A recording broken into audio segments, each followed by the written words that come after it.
How to use Teams Live Event feature.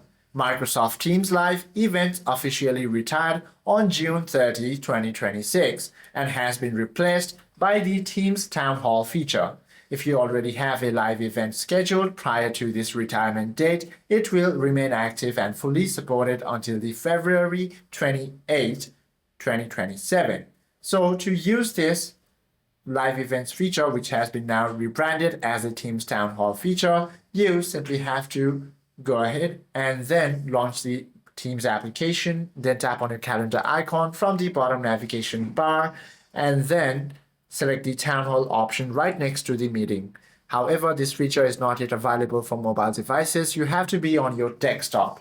Now, once you tap on that Town Hall option, fill in the details, then get the attendee link. Now, get the attendee link by simply copying the join link from the event summary page.